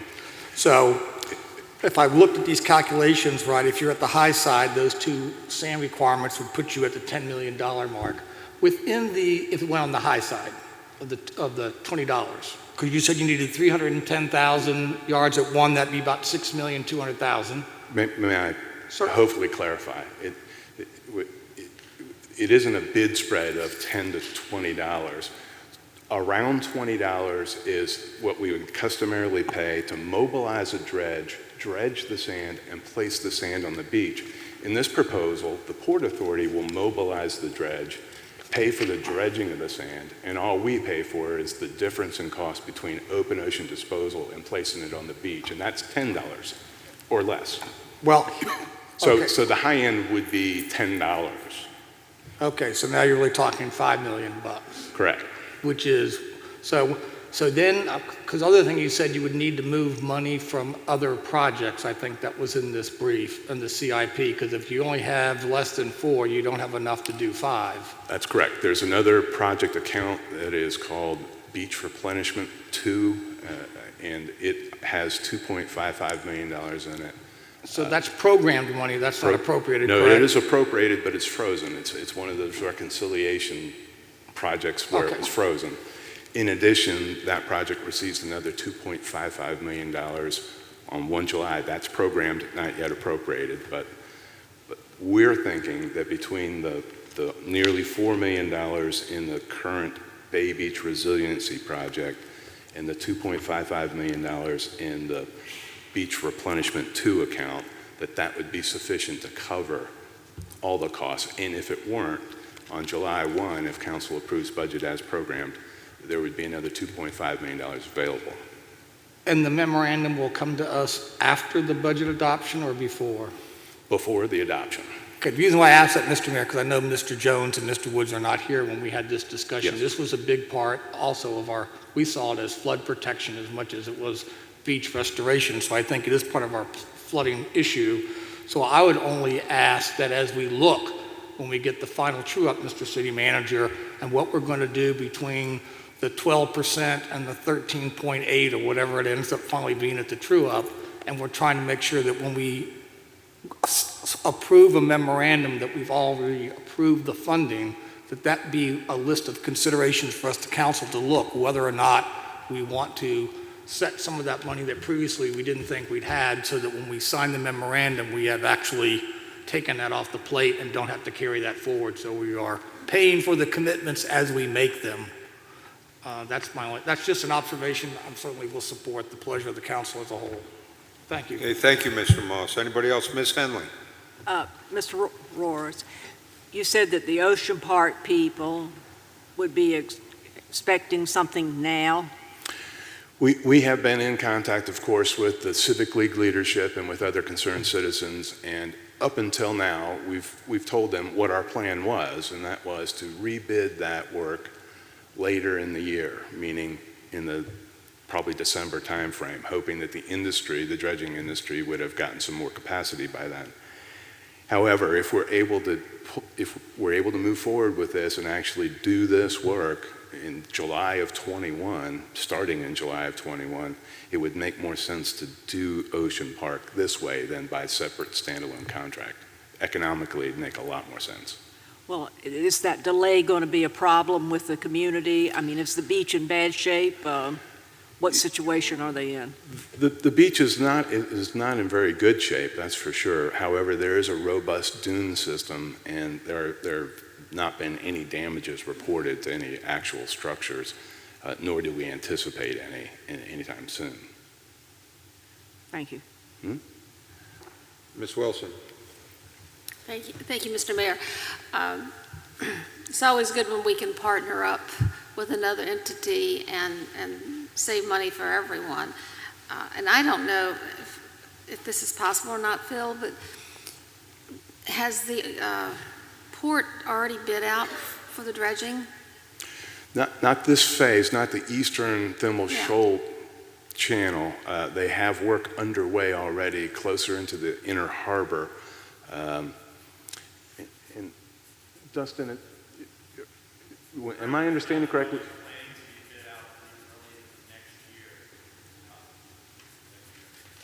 So is it possible, and I don't know if it's appropriate or not, with procurement laws to work with them and have a bid go out together, and then maybe the whole process could be seamless when they do. That is work exactly together. what we're planning. But we'll have to form a memorandum of agreement before we can do that. But yes, we would have this component built into what they bid. And hopefully economy of scale, if this company's got this part and this part, we could get a better price for all of it, you know. Okay, Understand? that would really be great, and then the whole thing could be seamless. Thank you so much.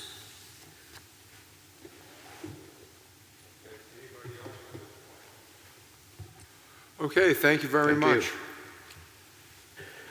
At this time, Director Hilliard, the HR Director, is going to come and provide a presentation on the enhancements to the investigative review panel that the city currently has.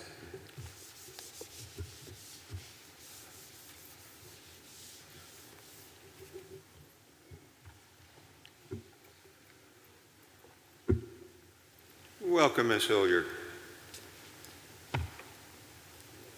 Thank you very much. And good afternoon to all of you. I came before you a little over a month ago with information about the investigation review panel process. So I'll recap some of the highlights from that presentation and then proceed with information about citizen review boards in Virginia, and then provide you with some of the feedback we have received about our IRP. So we discussed that for Virginia Beach, we do have a citizen review panel, and ours is called the Investigation Review Panel, or IRP. It's been in existence since 1991, and it has 7 members, and all of the members are appointed by City Council. During the last presentation, we presented some recommendations to you from the IRP to enhance their functioning, and I'll go over those later in the presentation. There were a few key takeaways about our Citizen Review Board that were important. First is that the IRP is tasked with reviewing investigations that have already been conducted by the police department. So their function is to review for completeness and for accuracy. They do not conduct the actual investigation. Cases can only be reviewed if it's requested by the citizen, and if there are any pending criminal or civil proceedings, the citizen must resubmit their request after those proceedings are over. And then once the citizen has requested a review and we've confirmed that there are no legal proceedings left, the case will still not be heard if the panel does not consider the case to be one that involves an abuse of authority or serious misconduct. So we wanted to take a look at other citizen review boards in the state to find out how they operated. But before I get into those operations, I do want to thank Siobhan Torres in Human Resources and Rod Ingram from the City Attorney's Office for the work they have done to make sure that we had information about those boards. So there are only 2 other civilian review boards in the state of Virginia. One is in Fairfax. Fairfax has had their board for about 4 years, and they have something of a 2-pronged process. The first part of it is they have an independent auditor. That independent auditor can review investigations of death or serious injury, and they review all use of force investigations. Then they also have a civilian review panel, and they review investigations involving abuse of authority. The civilian review panel cannot review anything that has already been reviewed by the independent auditor.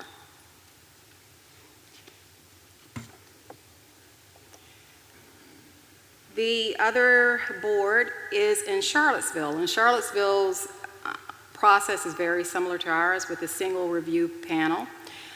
Their board was established in 2017. However, they are really just getting underway. They have just started having reviews by their panel. They have an executive director associated with their panel. This executive director would be a person who serves as the liaison between the panel, the police department, and the city manager's office.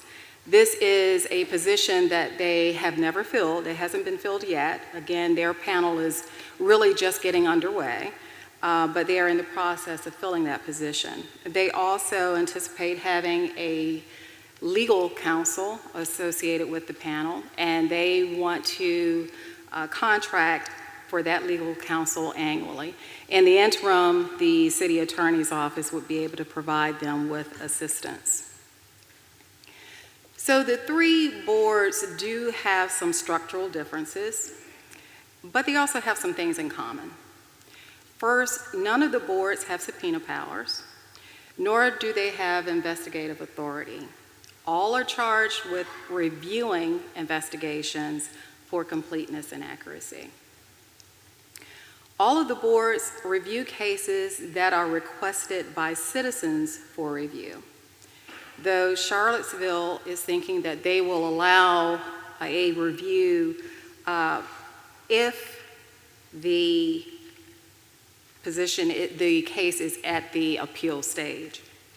And they will allow the board to actually initiate the review if they have the approval of the citizen. All of the boards have some restrictions, however, on legal proceedings and being able to review. Again, Charlottesville may have more leeway because later in the appeal process, they may allow a review by the panel. So that brings us to a review of some of the feedback we've received regarding some changes for possible enhancements to our review board. You may recall that the IRP made several recommendations for change to enhance their functioning. One of the things they wanted to do was to enhance the communication from the police department. They wanted to make sure that the police was communicating the timelines for completing the investigations so that the citizens will have some idea of how long it's going to take. They'll know that something is moving and they'll know that their concern is being taken seriously. They also suggested using social media to help the citizens know that the IRP does exist and there is an opportunity to have their case reviewed. They also wanted to advertise any police actions that are taken as a result of recommendations coming from the IRP. They also recommended clarifying the nature of the board by putting citizen review in their title. A lot of our citizens do not know that we have a citizen review board, and it's because ours is called Investigation Review Panel. And they also suggested that we have a city council liaison associated with our panel to show the importance of the board. We received feedback from the African American Roundtable, and their suggestions included providing both subpoena and investigative power to the panel.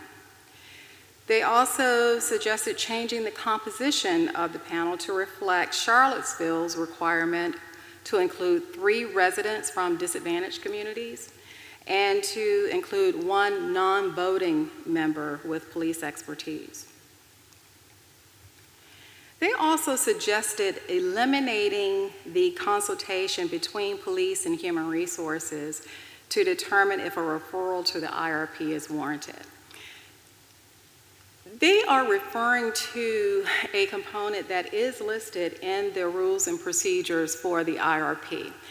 In that policy document, it states that human resources will contact the police department to find out if there are any criminal proceedings, and that we will contact the city attorney's office to determine if there are any civil proceedings. In reality, human resources only contacts the city attorney's office. The city attorney's office provides us with information on both the civil and criminal proceedings that may be ongoing. So that is something that does need to be changed in the policy and procedures to reflect what is actually occurring. We received feedback from the Human Rights Commission, and their feedback included statements that they that the IRP should not have subpoena rights, and nor should they have investigative rights. They did suggest that we have an HRC commissioner serve on the IRP, and that we review the request for review form and the complaint filing timelines to see if they were reasonable. The HRC also suggested a review of the relationship between internal affairs and the IRP's review, and we think that that is the same as what the African American Roundtable mentioned previously that I just explained. There were two recommendations that stand out as common among all three of the groups. First was the recommendation to enhance the diversity of the board. And second was that we hear cases without regard as to whether or not they meet the definition of serious misconduct or abuse of authority. The IRP provides recommendations to the city manager, and there are some modifications to the policy that can be made under the city manager's authority. Therefore, the city manager is putting forth some recommendations for immediate change. First, we will establish the city manager's office as an alternative option for the citizen to submit their complaint. Citizen concerns are already submitted through the city manager's office, so this will just be another type of complaint that will be able to flow through the city manager's office. The complaints received will be documented, and then they will be immediately provided to the police department for investigation. When the police department has completed the review, they will provide notification to the city manager's office, and the city manager's office will provide notification to the citizen.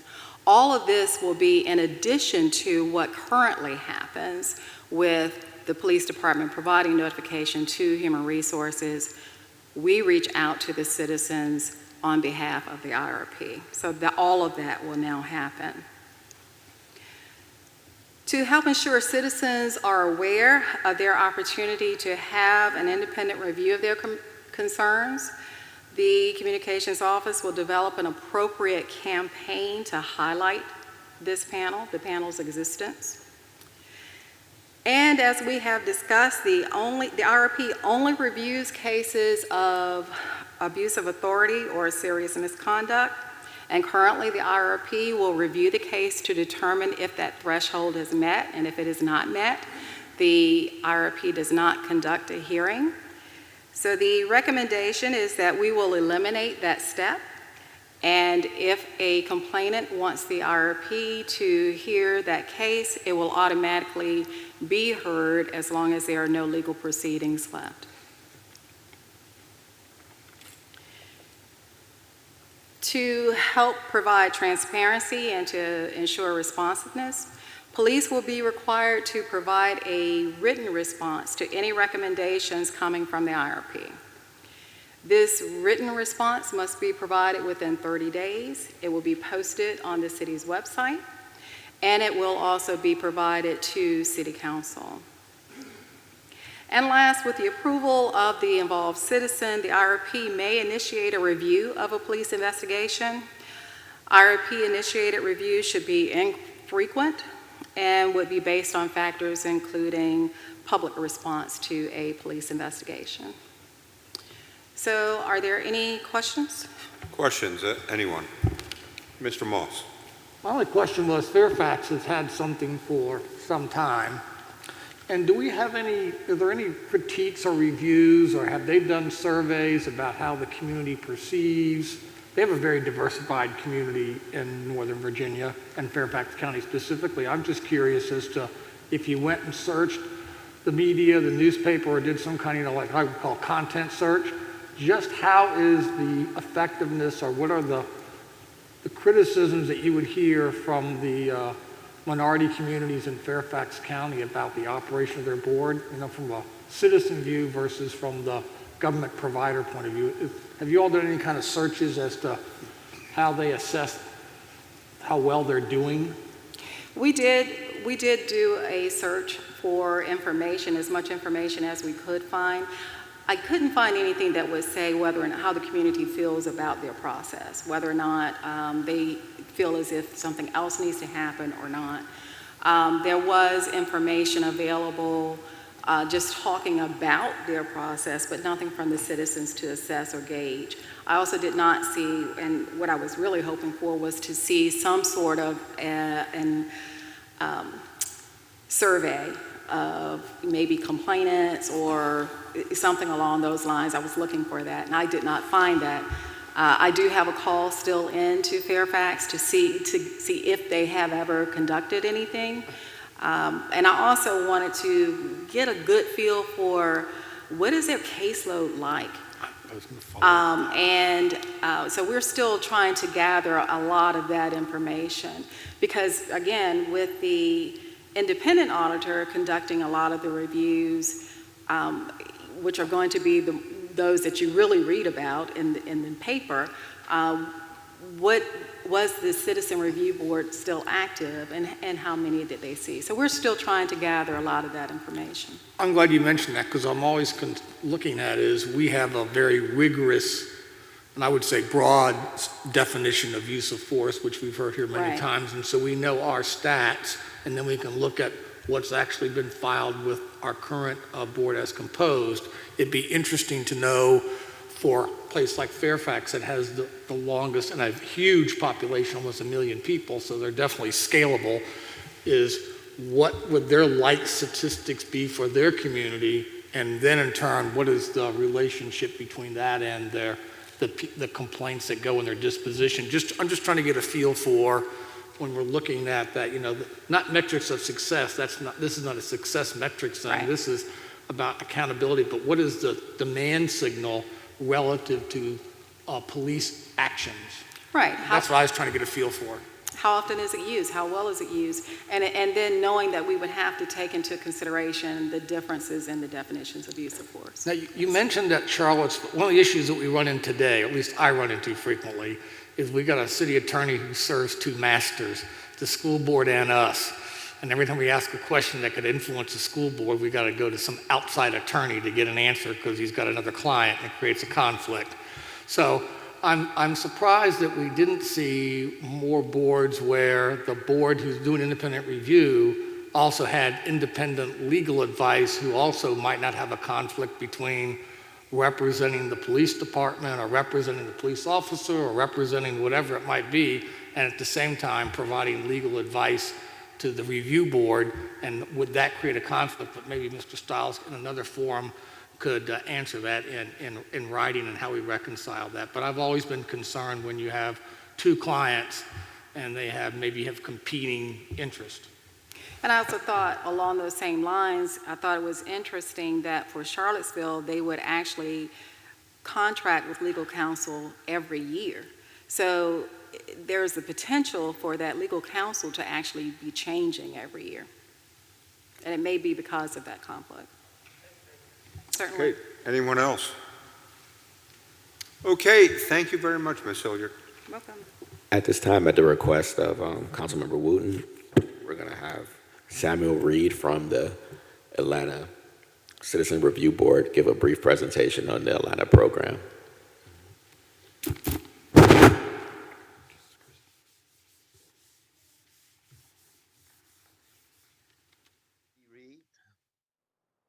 Can you hear me?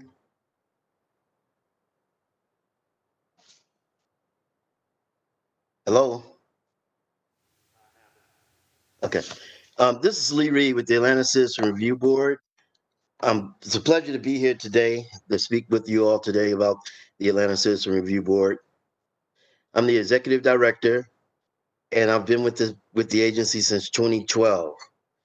And prior to that, I was with the Minneapolis Department of Civil Rights as an assistant director over the Minneapolis Civilian Review Authority from 2006 to 2012.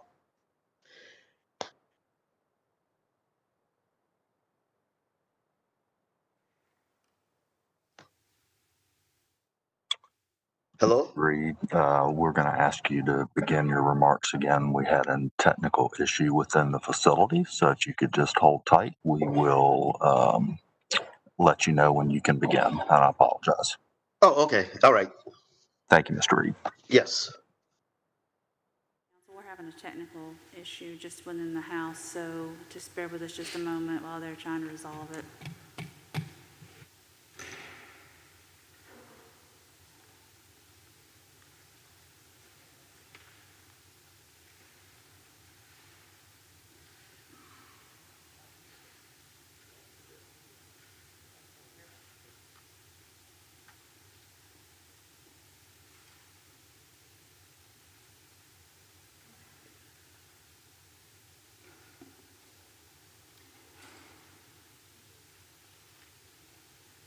You'd like me to? I am speaking into the WebEx, and my audio is audible.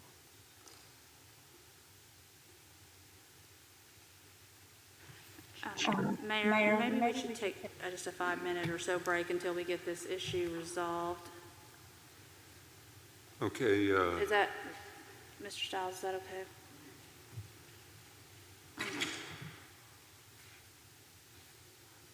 we're having trouble technically? Just in-house microphones. We can hear him on WebEx. It's just not coming over. It's not coming through? Not coming through to the house microphone. So they're trying to resolve the technical issue now. Should we reschedule this presentation? That's not anything I can answer. Yeah, Mr. Dehaney? Ms. Wooten?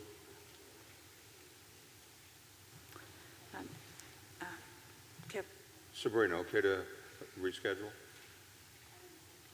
Yeah, what can we do? That's the thing.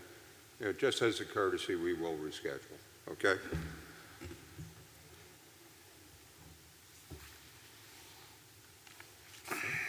Mr. Fairley's going to communicate with Mr. Reed and let him know, and we'll get him, guys will get him rescheduled. Sorry Okay. about that, Mayor. And if it's okay, Ms. Wu, maybe you and I can jointly, convey our apologies and, let the speaker know. Fair enough? Okay. Okay, at this point, we will move forward. The chair will entertain a motion to recess into a closed session pursuant to the exemptions from the open meeting allowed by Section 2.23711A Code of Virginia, as amended for the following purposes: legal matters, consultation with legal counsel employed or retained by the public body regarding to specific legal matters requiring the provision of legal advice by such counsel pursuant to Section 2.23711A8, Westminster Canterbury application for modification of conditions. Do I have a motion? Second. A motion and a second. Madam Clerk? Councilmember Berlucci? Oh, he stepped out. Councilmember Henley? Councilmember Henley?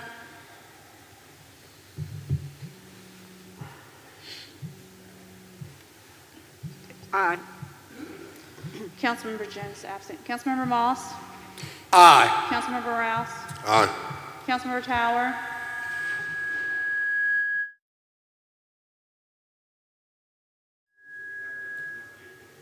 How many people? Where? I think you need to wait until you have 6 people at the dais. You don't have a quorum at this second. Okay.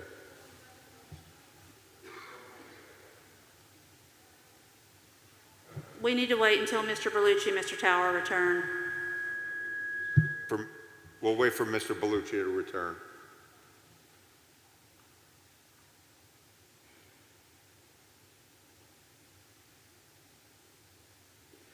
Mayor, I'll begin. Should I do a reread? I think the reread, or Reread? can I just start the roll call vote again? I think you should reread the motion and convene in the event that a member did not hear what the motion was. Okay, let me go ahead and reread. The chair will entertain a motion to recess into a closed session pursuant to the exemptions from the open meeting allowed by Section 2.23711A Code of Virginia as amended for the following purposes: legal matters, consultation with legal counsel employed or retained by a public body regarding specific legal matters requiring the provision of legal advice by the counsel pursuant to section 2.237A8 Westminster Canterbury application for modification of conditions. Do I have a motion? So moved. Second. Madam Clerk? Councilmember Berlucci? Aye. Councilmember Henley?